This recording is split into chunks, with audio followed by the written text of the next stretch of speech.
Everyone talks about summer like it's supposed to be carefree.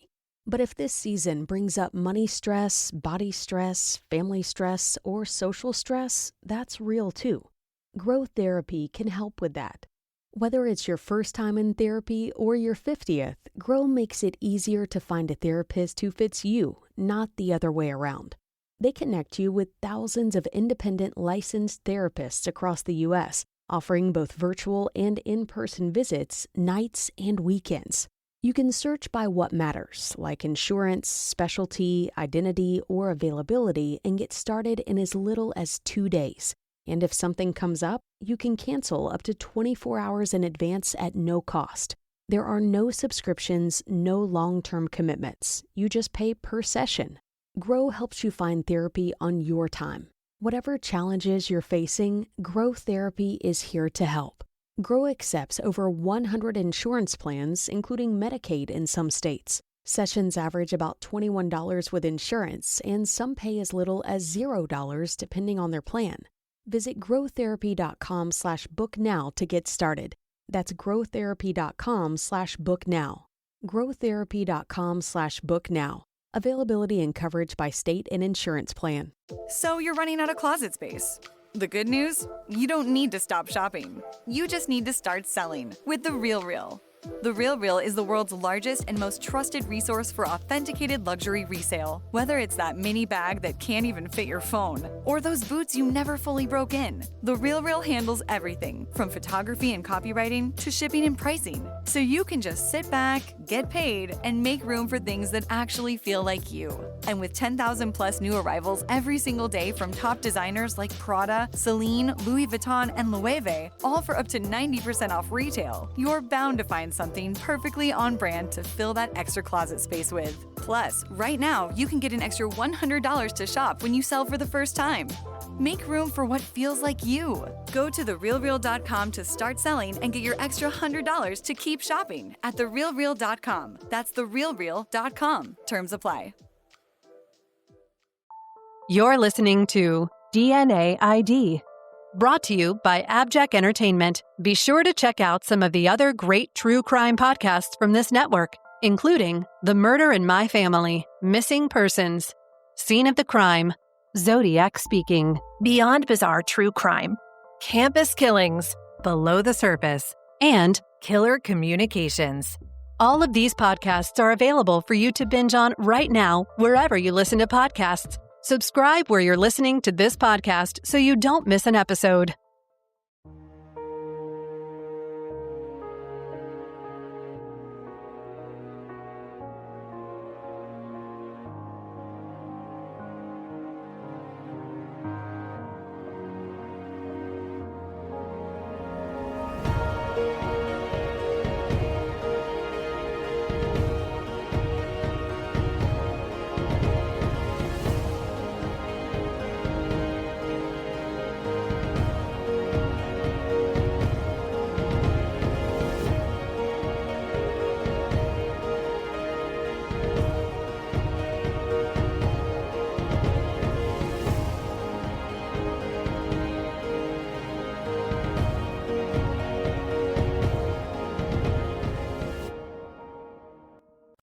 It was 1982. On Monday, June 21st, Emil and Josie Kruzik were worried. Their live-in nanny Christine was not there at 7:30 on Monday morning to take care of their 3-year-old daughter Nicole. Christine had Sunday afternoon off and had gone out with friends. When Emil and Josie went to bed on Sunday night, Christine had not returned. They thought nothing of it, but the next morning, when she was nowhere to be seen, it appeared she had never returned to the Toronto home. It was totally out of character for Christine not to be where she was supposed to be. The Toronto Star interviewed Josie, quote, "We thought it was serious when she wasn't there. Our first instincts were that maybe something happened to her."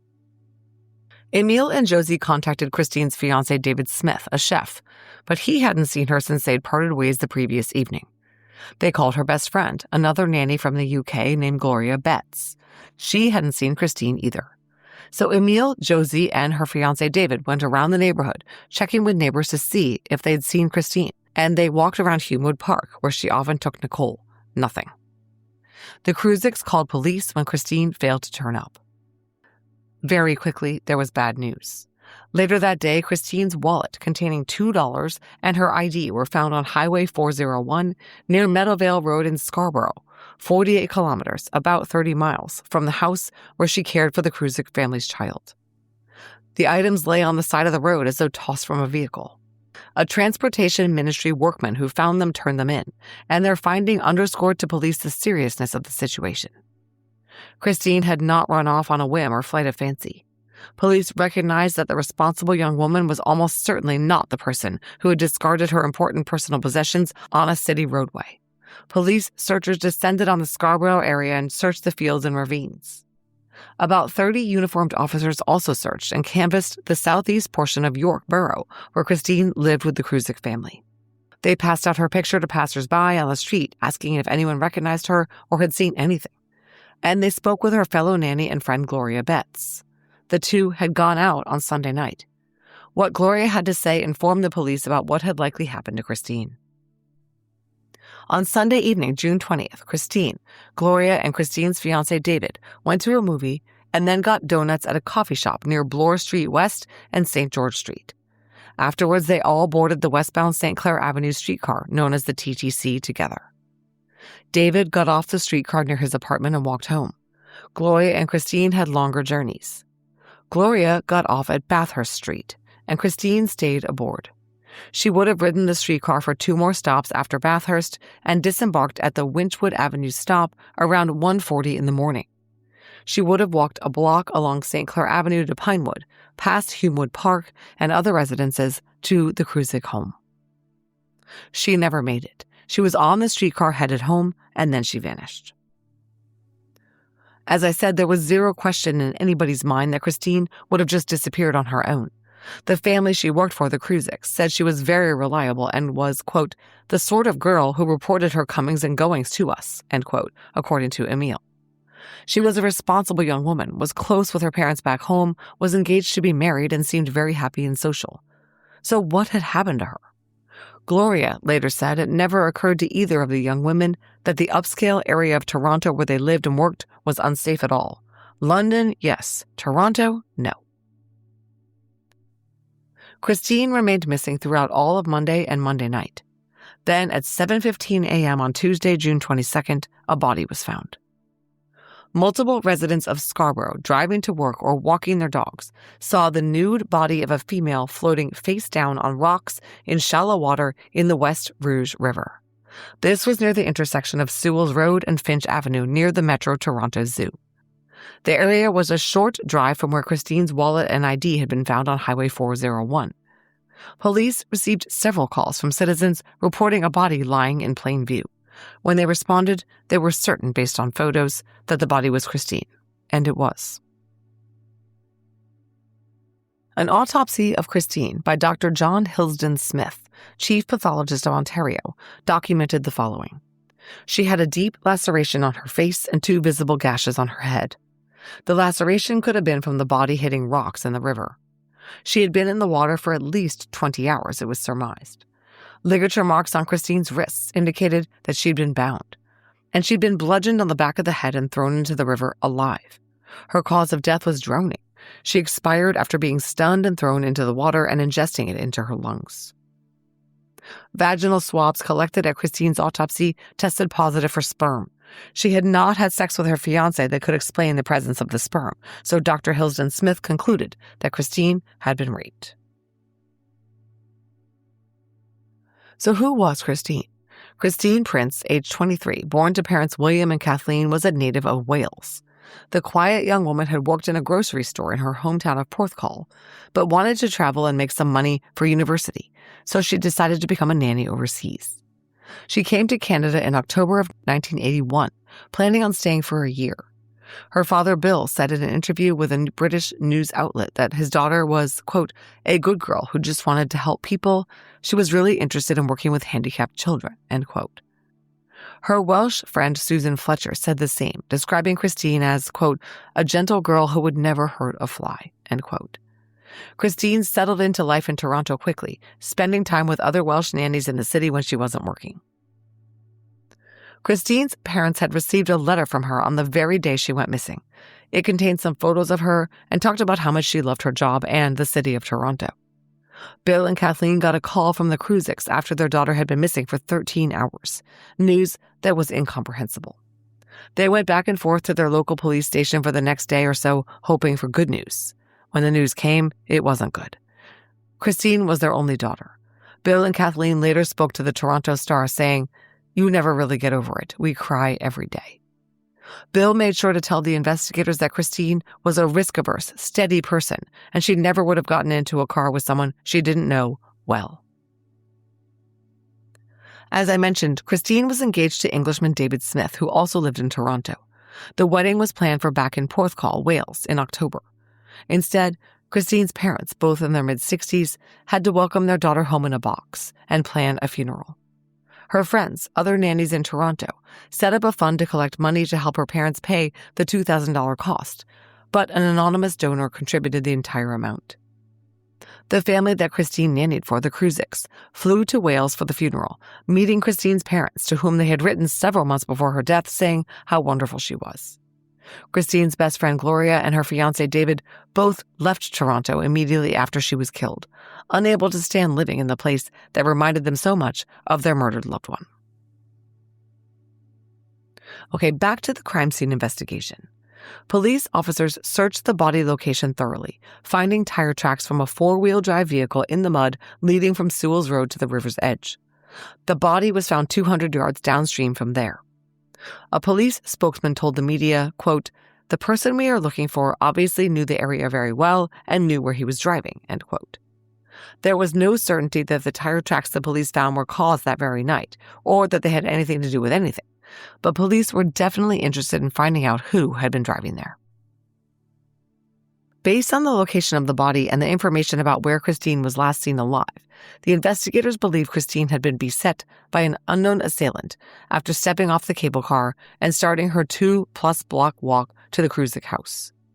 She often took taxis if she was out late at night, but on this fateful evening, she decided to go with public transport with her friends. Someone abducted her by forcing her into a vehicle, and police said they believe she had been driven across the city to a Lover's Lane area, a clearing in the densely wooded Rouge River Valley where they had found the tire tracks. The Lover's Lane area was patronized by locals. It was not the kind of place that someone would stumble on. Christine, it was felt, was likely raped and killed in an interaction at this Lover's Lane area, although she could have been taken to a secondary location first, and there was some question about whether her assailant intended to kill her with the blows to the head or just to stun her in order to get her into the car. After she was raped and bludgeoned, Christine had been dumped over an embankment into the river snaking along next to the Lover's Lane area in the woods, and the body had washed down a ways before coming to rest on the rocks. The river had very low water levels at the time. Whoever left Christine's nude body there took no pains to hide it and did not care that she would quickly be spotted in the busy location. This seemed to indicate that the killer had no connection to that immediate area, although he must have had familiarity with it. There were plenty of other secluded locations closer to the abduction site, so it seemed that this Lover's Lane area was a destination specifically sought out by the assailant. Police marveled at the brazenness of the killer in leaving the body out in the open for everyone to see come daylight. Quote, "They were taking no care to cover their tracks," Toronto Police Services Detective Sergeant Stephen Smith later said. It was almost as if the killer wanted people to know what he had done. Based on the location of the wallet they found, the police surmised that after the murder, the perpetrator or perpetrators drove back westbound toward the city on the 401 as the wallet was found on the shoulder of the westbound lane headed toward the city. When her body was retrieved from the river, Christine was naked, but a bra, sweater, and pair of light blue pants were found right near the body. Christine's shoes, underwear, and large handbag were not located, nor was a multicolored umbrella her friend said she'd been carrying that night. This was odd, since Christine's wallet had been found in the roadway. Why would her abductor abandon the wallet, but keep the other things? Police were baffled and admitted to the media that, quote, they had not the slightest clue. The Toronto Police Service, known as the TPS, set up a hotline to handle tips from the public on Christine's case. 10 members of the TPS were assigned to work out of a temporary command post established in New York to be as close as possible to the location where they believed Christine was abducted from. Another command post was set up at the body recovery site. 30 officers staffed the case full-time, canvassing Christine's neighborhood and residents of the area where she was found. They learned that some neighbors near the river had heard screams on the night Christine was abducted and police believed killed. Toronto Police Staff Inspector Roy Soplet said, quote, "Whoever killed her must have had an all-terrain type vehicle and must know the area very well." Scuba divers were brought in from Toronto Harbour Police to search the Rouge River for any further evidence. Search dogs were also brought in to follow Christine's scent to see whether they could find her missing personal items. They did locate her missing umbrella. A woman reported finding the multicolored collapsible umbrella in the middle of Pinewood Avenue near the intersection with St. Clair Avenue West at Humewood Park. Christine would have walked right past the park on her walk home from the public transit stop. The woman picked up the umbrella from the middle of the street and left it hanging on the doorknob of a clothing store at 686 St. Clair, hoping its owner would come back and find it. When police publicized that the umbrella went missing, people put two and two together and turned the umbrella into the TPS. The location of the abandoned umbrella in the middle of the street solidified the police theory about what happened to Christine. She was walking home from the streetcar stop, very near to her destination, when she was grabbed in the middle of the street, causing her to drop the umbrella. She was driven across town, raped and killed at the Lover's Lane area, and the killer doubled back through the city, discarding her items from his car window on Highway 401. The three distinct crime scenes, the abduction site, the body dump site, and the wallet site, complicated the investigation significantly. Further, this appeared to be a stranger-on-stranger crime of opportunity, one of the hardest to solve, especially in the 1980s before DNA. Honestly, given that it was 1982 and Christine was found in the water, it was extremely fortuitous that a sexual assault kit had even found sperm. Because Christine had been raped, police focused on all known sex offenders and convicted rapists who were out and about in society at the time, June 1982. This was, of course, a massive suspect pool. In the first few days of the investigation, the TPS questioned dozens of these men and planned to interview hundreds more. I was told that over the years, thousands of suspects were considered. Meanwhile, women in Toronto were terrified. Another young woman, Jennifer Isford, had been killed right before Christine, also after disembarking public transit alone at about 1:30 in the morning. A man had been seen by the streetcar driver disembarking on Jenny's heels, and she was found in a residential front yard in just her bra, raped and strangled, her cheer uniform and personal items strewn about.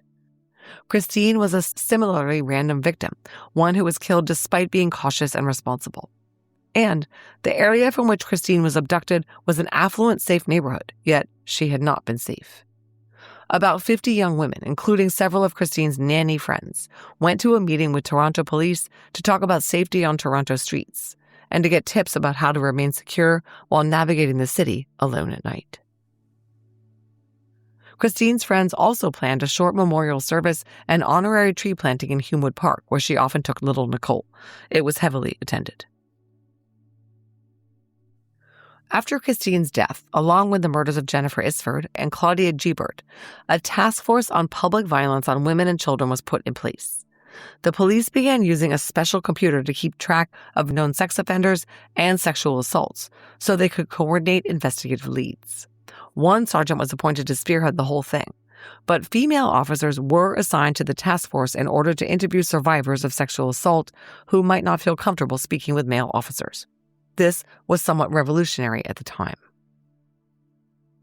In early September, police made a public plea for assistance in locating a driver of a pickup truck that a witness had seen near the location of Christine's body dump site. A witness reported seeing a Datsun four-wheel drive pickup in the area of the Soodles Road Bridge, Finch Avenue East in Scarborough. But based on the tire tracks, police actually concluded that the vehicle was some kind of Toyota four-wheel drive. Unfortunately, when they tried to look at all such vehicles registered in the area, there were just too many, and that lead fizzled. In November 1982, it was reported by the Toronto Star that just about every lead in Christine's sex-slaying case had been exhausted, and the Metro Police Commissioner was expected to consider offering a reward for information. The case stalled for nearly 3 years. The GLP-1 pill you've been waiting for is now on Ro. Yep, it's finally here. With the same clinically proven ingredient, now in a pill. And now, on Ro. It's the first FDA-approved GLP-1 pill for weight loss at the lowest price available. That's one daily GLP-1 pill for big results. Now on Ro. Go to ro.co/listen to see if you qualify. RX only. Go to ro.co/safety for serious side effects and boxed warning associated with GLP-1s. Hey there, it's Wayfair here, where delivery and setup are as easy as a few taps on your phone. You're relaxing in an old hammock, scrolling Wayfair's app, when you spot it, a brand new patio set. Next thing you know, Wayfair delivers it right to your patio and sets it up. Oh, you need a new grill too? All right, Wayfair's got you covered. With Wayfair's Room of Choice delivery and fast expert setup on qualifying orders, life gets a little easier. Visit wayfair.com or the Wayfair app. Wayfair, every style, every home. Aprovecha los DeWalt Deals en Lowe's. Obtén gratis una herramienta DeWalt Selecta de 20 voltios max al comprar un kit de batería de 5 amperios hora y 20 voltios max selecto. Además, lleva gratis una batería adicional DeWalt de 20 voltios y 8 amperios hora al comprar una sierra ingletadora compuesta DeWalt de doble bisel de 10 pulgadas y 20 voltios max. Nuestra mejor selección está aquí en Lowe's. Válido hasta 6/24 hasta agotar existencia. Selección varía por lugar. In June 1985, the Toronto Star reported that police now suspected that 2 unknown men, not one assailant, were responsible for Christine's rape and murder 3 years earlier. This was a theory that was floated by the FBI's BSU in a report dated June 21, 1982. They based the theory on the fact that Christine was taken so suddenly and swiftly from the city streets without a noise or any sign of a scuffle. The report suggested Christine was bound by the wrists and taken to a place familiar with the attackers, according to the Star. The report posited that the attacker was an outgoing, aggressive individual with a more meek accomplice. The Star article pointed out that investigators were at a dead end in Christine's investigation and were once again appealing to the public for clues. One suspect that was publicly mentioned in Christine's case was a man named Danny Wood. In 1982, Wood was arrested for killing 2 women, one in Calgary and one in Toronto, the first in 1979 and the second around 1982. Wood was a drifter who had been raised by a heroin-addicted mother. He had left home at age 10 and lived on the streets. On March 1, 1979, he raped, mutilated, and strangled 50-year-old Merla Marie Laycock. He stuffed her body under a van and fled town, eventually ending up in Toronto in 1982. A 1991 article in the Toronto Star reported that Metro and Ontario provincial police investigators suspected that Wood may have killed as many as 12 women in the late 1970s into the early 1980s. Wood had spoken of 15 murders and knew details the investigators felt only the killer would know. And there was a reason that TPS considered him a suspect in Christine's murder. Wood had been arrested for and convicted of one of several notorious rape murders that took place in Toronto in 1982, the slaying of Judy Ann Delisle, a mother of 4 who was raped, sexually mutilated, and then strangled with her own pantyhose. Wood was ruled out in the slaying of cheerleader Jenny Isford, but in Christine's case, according to the Toronto Sun, police sources told the media, quote, Wood has always been a suspect. He would not be scientifically ruled out for years to come. Then in the mid-1990s, police considered whether Christine could have been a victim of a serial killer after her case was circumstantially linked to 5 others in Toronto. In 1994, Inspector Ron McKay was head of the RCMP's Violent Crime Analysis Section. He had implemented a new police information exchange program called the Violent Criminal Linkage Analysis System. This was similar to VICAP in the U.S. and allowed police across Canada to compare notes on open cases. And the system found that 6 cases bore striking similarities, according to a 1994 investigation by the Toronto Star, citing admissions from unnamed police sources. The victims were Christine Prince, Delia Adriano, Valerie Stevens, Linda Shaw, and Cindy Halliday, as well as Jenny Isford. Some of these cases had similarities, such as the victims' bodies being left outdoors in plain sight, the victims being killed on weekends, and many of the victims being slain after using public transit. According to the Star, all 6 women were out at night alone. But as we will see, it turned out that Christine's case was related to none of these others. In 1995, there was big news. Toronto police arrested William Brett Henson for the May 1982 murder of Jenny Isford. Jenny's case, so close in time to Christine's, was just as legendary in Toronto as the slaying of the Welsh nanny, and Henson's arrest 13 years after the fact was a big deal. Henson had done time in the 80s and early 1990s for several sexual assaults he committed after he killed Jenny. He was linked to Jenny's case via DNA. In 1997, he was convicted of Jenny's murder and sentenced to life. However, Toronto police said Henson was not a suspect in Christine's murder. This turn of events was surprising to police because Jenny and Christine's cases had long been linked, having taken place so close together in time and bearing so many similarities. Both young women had been raped and murdered after disembarking at night alone from public transport on the west side of Toronto. Both cases were believed to be stranger-on-stranger attacks. Toronto Police Homicide Inspector Wayne Oldham told the Toronto Star in 1982, quote, "The most difficult murder to solve is the Blitz sex attack. In a stranger-to-stranger situation like that, there is no evidence that identifies the defender," end quote. But there was DNA in Christine's case from her sexual assault kit, and it did not match to Henson. The cases, although startlingly similar, were unrelated. Years passed. In 2015, the TPS initiated Project Never Give Up. This involved a new internal review of all Toronto PD cold cases to see if physical evidence remained that could yield DNA for the DNA databank established in 2000, or could utilize updated fingerprint technology to revitalize dated lifts. Through this review, Christine's unsolved case came onto the radar of modern investigators who recognized that the most likely means of solving the case was through the one enduring piece of evidence they had, DNA. Behind the scenes, they got to work. In 2021, the Toronto Police Service made a video and released it to the public to call attention to Christine's case. Detective Sergeant Stephen Smith of the TPS narrated the video, speculating about what might have happened to Christine. Quote, "We believe that the perpetrator or perpetrators were waiting in a vehicle. They may have called her over. Her being a good person, she went over to give them directions or whatever. If she had gone willingly with them, she would have taken her umbrella, so we believe she was taken right from the street," end quote. In the video, Smith acknowledged that it was possible there were two suspects in Christine's abduction. He said, quote, "It would be very difficult to overpower someone and drive at the same time," meaning that they believe two people may have overpowered Christine and thrown her into a car and driven off with her. Unfortunately, Toronto police had never been able to locate any witness to the abduction and had no description of the suspect or vehicle. They would have to turn to IGG to solve Christine's case. But before we get to that, let's discuss two other cases.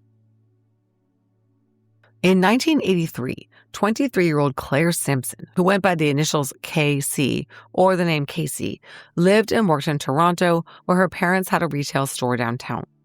Claire lived at home with her parents, worked at their store, and spent time with other young people in the city, going out and doing what 23-year-olds do.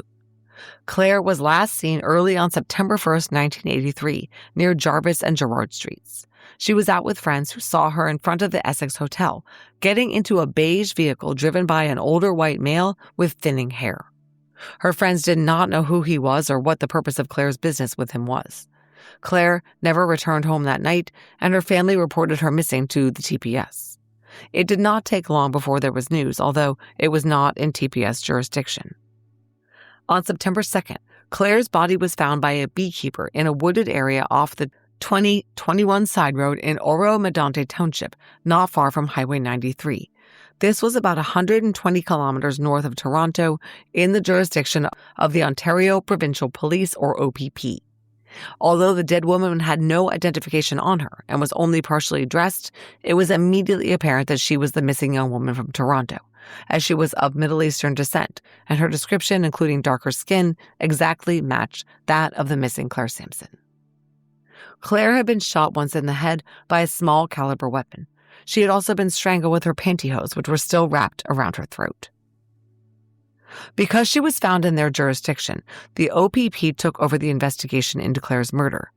The OPP had a strict no media policy and declined to release any information to the public about the case, which is why so little is known about Claire's demise.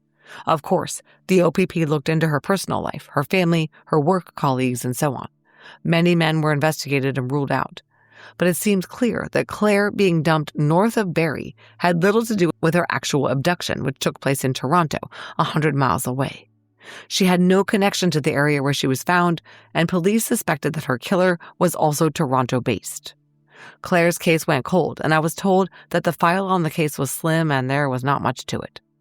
Police were simply unable to identify the older man seen driving Claire away from the Essex Hotel, and her case remained unsolved. Let's fast forward a decade and a half to July 29, 1997. That day was a Tuesday. A co-worker of Gracelyn Greenidge's was concerned. Gracelyn had not shown up for her afternoon shift as a nursing assistant. That was not like Gracelyn, who took her job seriously.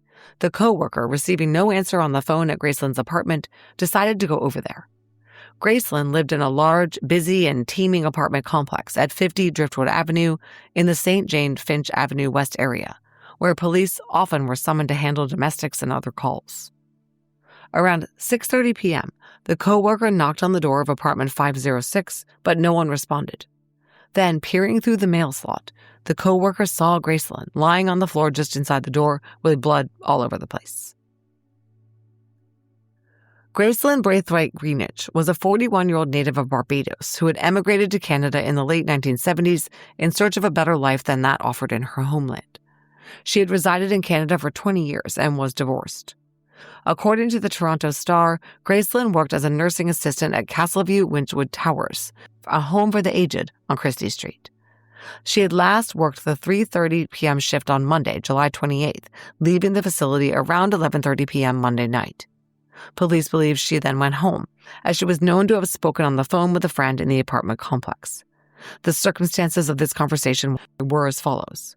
Gracelyn arrived home from work, parked her car at the complex, and went inside her apartment. Then the friend who lived in the building called her and said, "Your car lights are on." So Gracelyn went back out to the parking lot and turned off the car lights. After that, no one knows exactly what happened to her. When the police arrived at the scene in Gracelyn's apartment, they were shocked at what they found. There had clearly been a very violent struggle that had moved from room to room, with evidence of a violent physical altercation in the living room, dining room, kitchen, and into the bedroom. Gracelyn was a sturdy and strong woman and had put up a hell of a fight against whoever attacked her. I was told that this was a knockdown, drag-out fight. Gracelyn was both bludgeoned and stabbed viciously in the head. At the scene, large chunks of skin from her face and head were found, the result of the frenzied attack. The attacker was believed to have used a knife from the apartment that perhaps he grabbed in panic as Gracelyn refused to submit. But the stabbing was only partially responsible for Gracelyn's death. She suffered massive blunt force trauma, and a contributing cause of death was asphyxiation, resulting from a plastic bag that was placed over her head and secured. Investigators analyzing the scene concluded that Gracelyn's attacker became more and more desperate to subdue her and was finally aided by the plastic bag located somewhere in the apartment that he was able to get over her head and use to impede the flow of oxygen.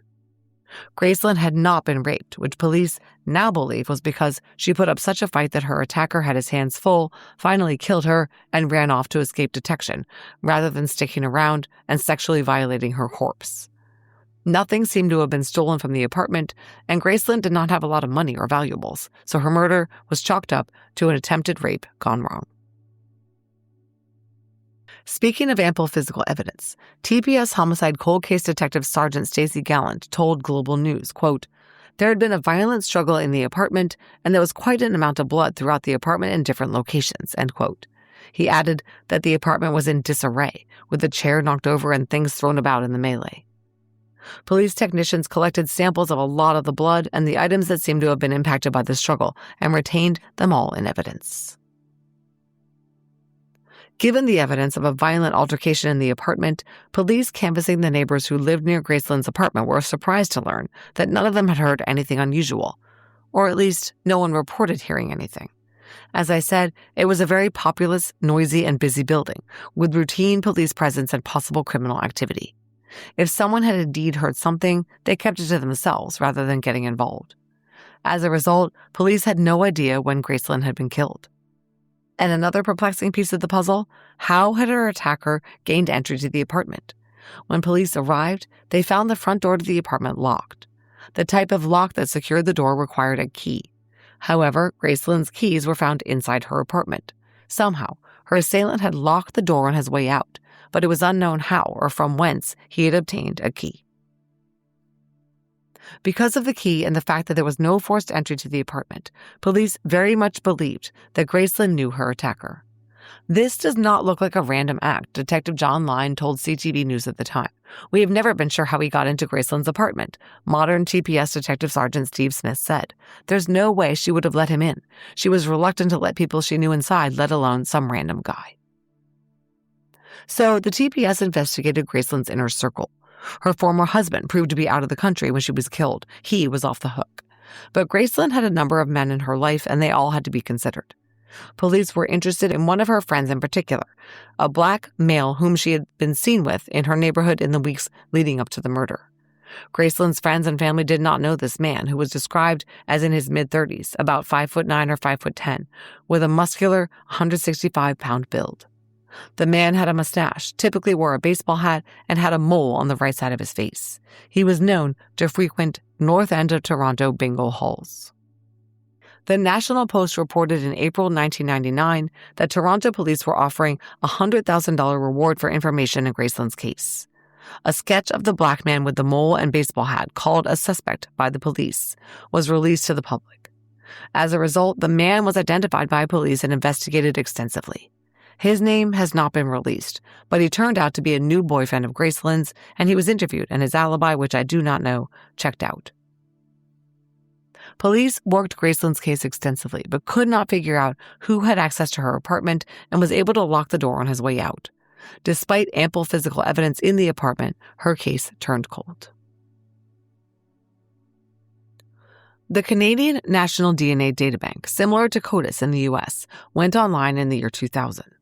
There was a national push to get STR DNA profiles from crime scenes into the databank. According to reporting by the Toronto Star, in 2001, the OPP launched Project Millennium, through which they reviewed 17 unsolved homicides to see if forensic technologies could provide leads. Claire Samson's was one of the 17 cases. Semen had been found on the pantyhose around her neck, and a male STR DNA profile obtained from the semen was entered into the databank. Subsequently, additional testing was conducted by TPS on Christine Prince's case. I was told by the TPS that samples collected from Christine's autopsy on July 15, 1982, were retained by police for decades. In the 2010s, they were sent to the Center of Forensic Science for analysis and testing. A biology report dated January 14, 2016, stated that a vaginal swab was found to have sufficient DNA to amplify, and an unknown male DNA profile at 12 STR loci was obtained. This male DNA profile was entered into the National DNA Databank. And boom, the sample from Christine's case hit to the sample in Claire Samson's case, which occurred a year later. Police now knew that the two cases, investigated by two different agencies, were connected to the same killer. And that wasn't all. Gracelyn Greenidge's case was soon connected as well. The 1997 TPS technicians had collected a sample of blood sprayed onto a table leg in Gracelyn's apartment. It was not evident to the naked eye to whom this blood belonged. Whoever's blood it was, they had been injured badly to the point that their blood splashed onto the table leg and was observed and collected by the CSIs.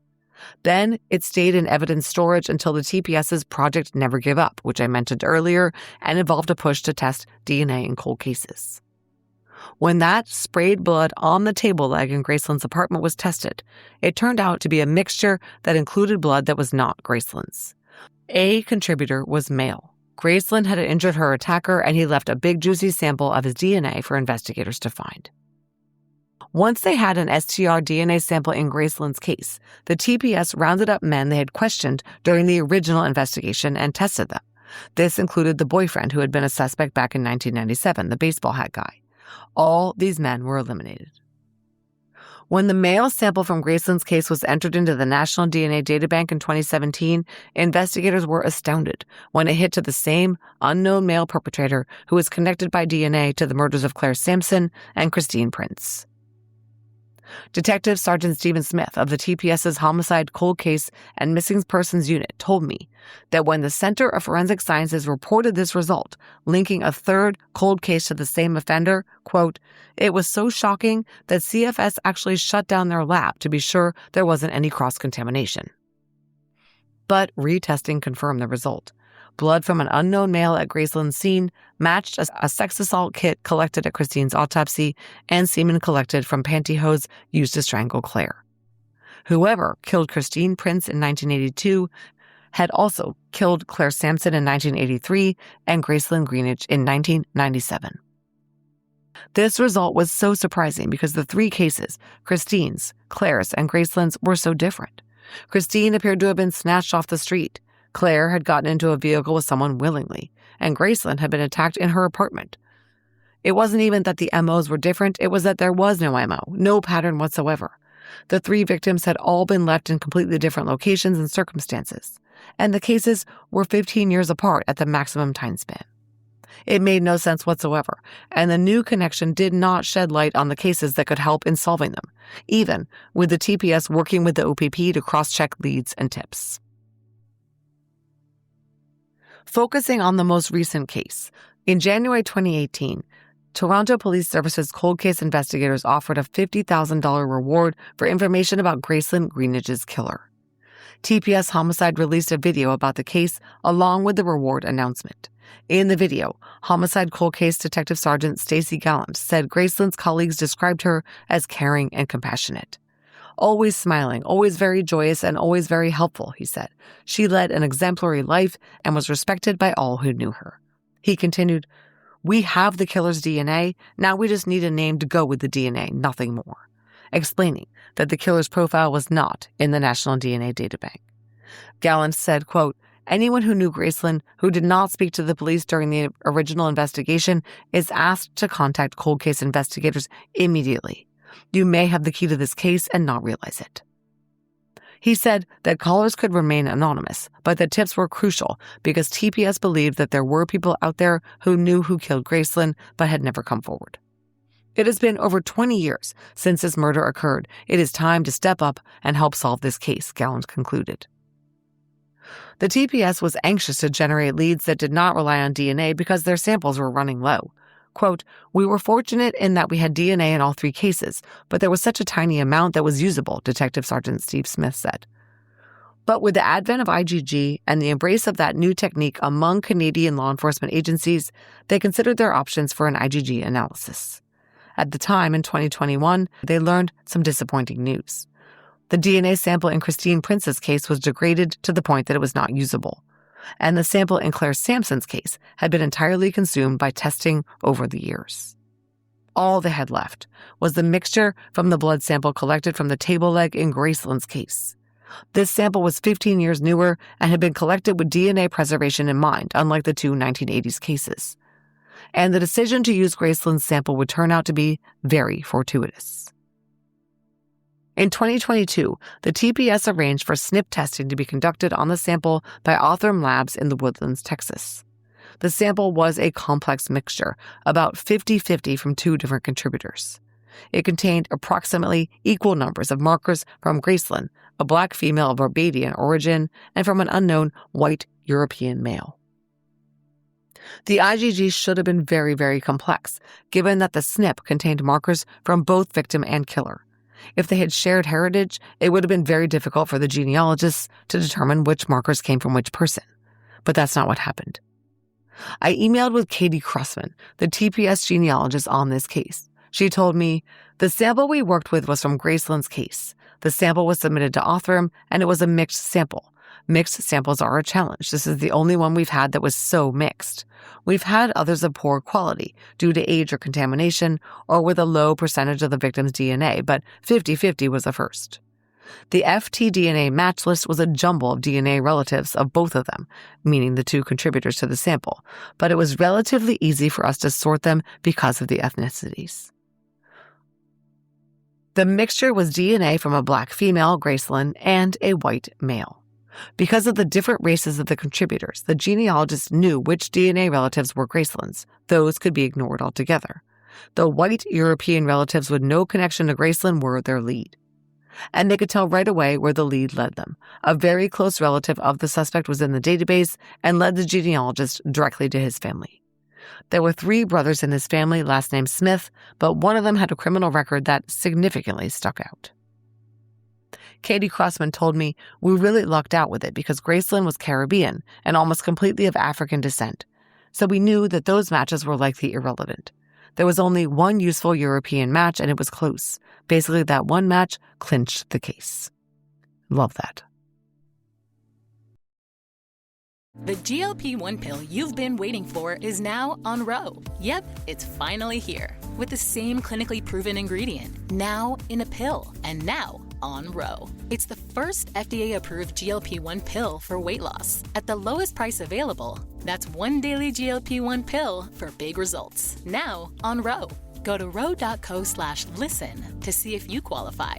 RX only. Go to ro.co/safety for serious side effects and boxed warning associated with GLP-1s. A burst pipe. A dead water heater.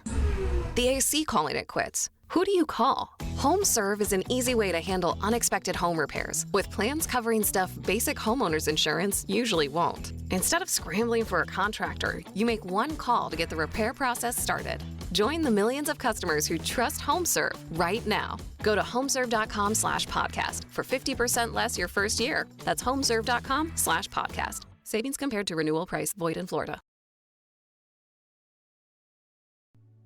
The name the TPS genealogist provided to the cold case investigative team was Kenneth Leslie Smith.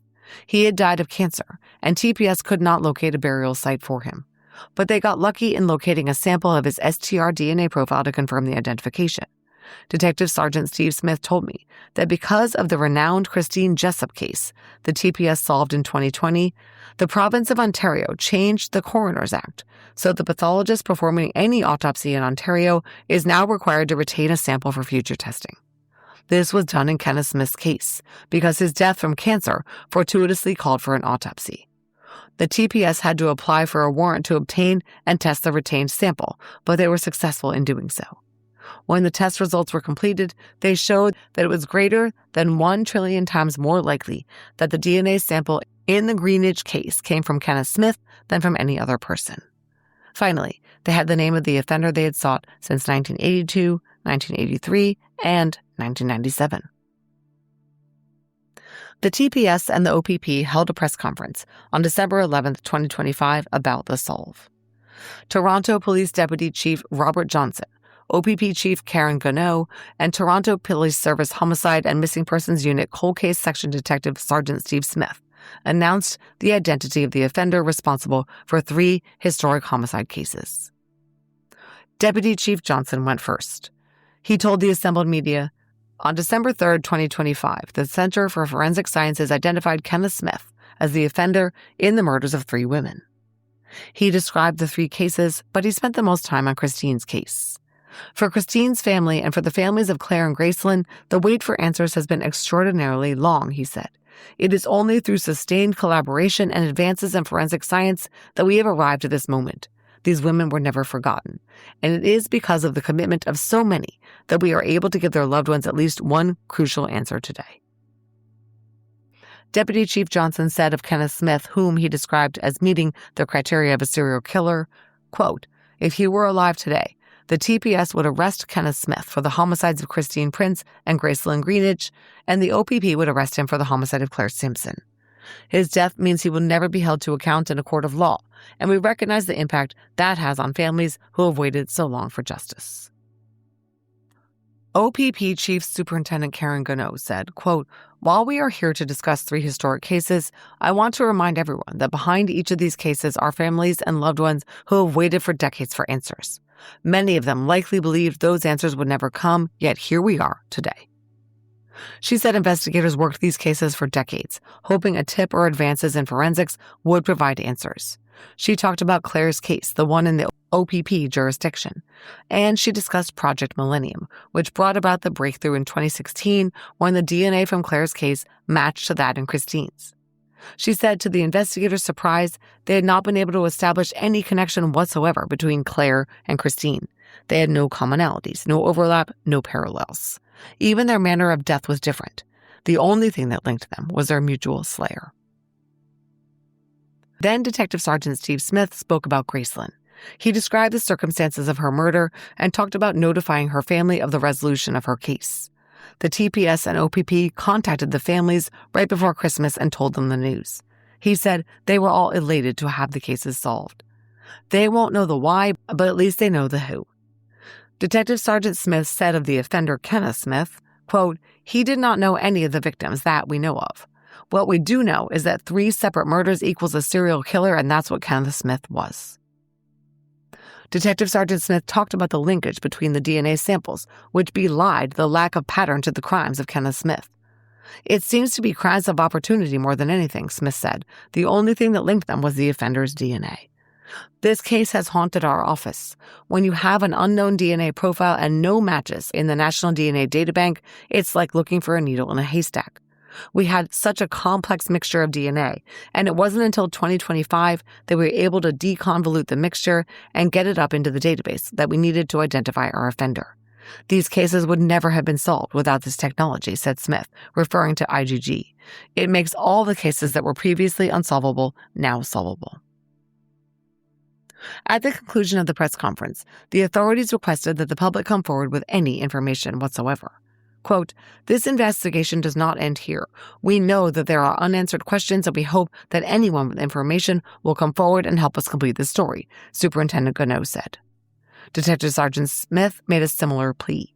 He said they continue to resubmit items of physical evidence to the Center of Forensic Sciences for testing to try to find more offender DNA in cold cases. After the case-solving announcement, the Toronto Star reported that the OPP described Claire Samson as a family person who had several siblings. Both of her parents were deceased. Per the OPP, according to her family, Claire had a beautiful soul. She was a young, caring, and loving person who was taken away too soon. The Greenidge and Prince families refrained from making statements. Detective Sergeant Steve Smith participated in the Closer Look podcast, saying, quote, "This is one of the cases we were fixated on. Both the OPP and our investigators, they wanted nothing more than to solve this case just because it was so unique. It was 3 vulnerable women minding their own business, and all 3 were taken and murdered viciously. So when we were able to actually say 100% that Kenneth Smith was our offender, it was unbelievable for our investigators. Everybody was just so happy." The families were thrilled they finally found out who actually did this. When you have a family member murdered, imagine the suspicion that goes around. Was it a boyfriend? Was it someone in the family? They wonder whether they are standing beside the offender. You don't know who you can trust. We can't give them the why it happened, but we can give them the person who did this, and it takes the suspicion off people they thought could have committed these acts, end quote. Smith pointed out that the randomness of Kenneth Smith's victim selection defied the normal pattern which dictates that victims normally know their killers. And he said that randomness, the stranger-on-stranger murders, meant that without DNA, these murders would never have been solved. Quote, "We debate that in our office all the time, what these people are thinking," Smith said. "Are they able to sleep at night? I mean, I wouldn't be able to sleep at night. Have they just put this out of their mind like it never actually happened to them? Or are they thinking about it every time they go to bed? Do they live this every day, or have they just put it completely out of their mind? This person, he had done it so many times, I don't know if it really bothered him. I think he enjoyed what he was doing." Kenneth Leslie Smith was born on October 16, 1946, in South Porcupine, Ontario, near Timmins. He married Joanne Easton in 1970, and he and his wife had one son, whom I am not naming, born in 1973. Smith was mostly estranged from his own extended family, who seemed to recognize that he was a bad seed. That's probably because he was convicted of rape in 1976. He was living in Angus at the time and pleaded guilty in March of 1976 to rape and kidnapping. On July 30th, 1975, he had picked up a 14-year-old Barry girl who was hitchhiking and forced oral sex on her. There are limited details, but he was arrested 5 months later, in December 1975, for the crime. Smith's defense attorney, pushing for a light sentence, told the court his client had received successful treatment in a mental health center. I beg to differ. And the defense lawyer argued, since being released from that center, Smith had been married, gone back to school, and was contributing to society. Well, the judge didn't buy it, and in March of 76 sentenced Smith to 8 years. and psychiatric counseling was recommended for the prisoner. An article in the Barrie Examiner states, quote, Mr. Justice Weatherston said the prime purpose of the prison sentence was protection of society because Smith appeared to have an incurable illness, end quote. Nonetheless, Smith was paroled in 1981. He killed Christine Prince in 1982 and Claire Samson in 1983. By that time, he was well into his 30s and was almost certainly the older man with thinning hair whose car Claire got into as described by her friends. And sadly, I have zero details on this, but I was told that after killing Claire, Smith was convicted of abducting and sexually assaulting another woman and did 2 different short prison terms for sexual offenses. Then he was released and killed Gracelyn Greenidge. This explains the 14-year break between his known murders. He was in prison for some of that time. Of course, he was not connected to any of the 3 murders at the time, and that stint in prison in the late 80s was his last. It's unclear why Smith was not considered by TPS as they conducted a sweep of known sex offenders in the wake of Christine Prince's murder, although I suspect it was because at the time, his previous offense was not in Toronto, but in Barrie, 110 kilometers away. As I mentioned, Smith was estranged from his family. His brothers were as much as 17 years younger than he was. When finally the TPS tracked down Smith's extended family, they did not know much about him and were not in contact with his son, born in 1973. His brothers did not want any involvement with what TPS had to say about Kenneth Smith. It is known that during the time of the known murders he committed, Smith worked throughout the city of Toronto, including working as a furniture salesman. How ironic, then, that the way he was identified was through his blood left on a table leg. Smith moved to Windsor, Ontario in 2013 and died there of cancer in 2019 at the age of 72. I spoke with Detective Sergeant Steve Smith at length about the Kenneth Smith case. As he said, Kenneth Smith is a true enigma. His crimes fit no pattern. His victims, everyone from a 14-year-old white girl to a black woman in her 40s. He sexually assaulted some women and girls, but let them live, even after he had already killed some of their victims. It's completely unknown what triggered his attacks. Detective Sergeant Smith believes that Kenneth Smith was suffering from severe mental health issues. That much is apparent. Let's consider the 3 cases before us today. Christine Prince, taken in a violent smash-and-grab situation that appeared to be 100% a crime of opportunity. Kenneth Smith happened to be driving by as she was walking the short blocks home that night. This was an impulsive crime, committed by a predator simply because the opportunity presented itself.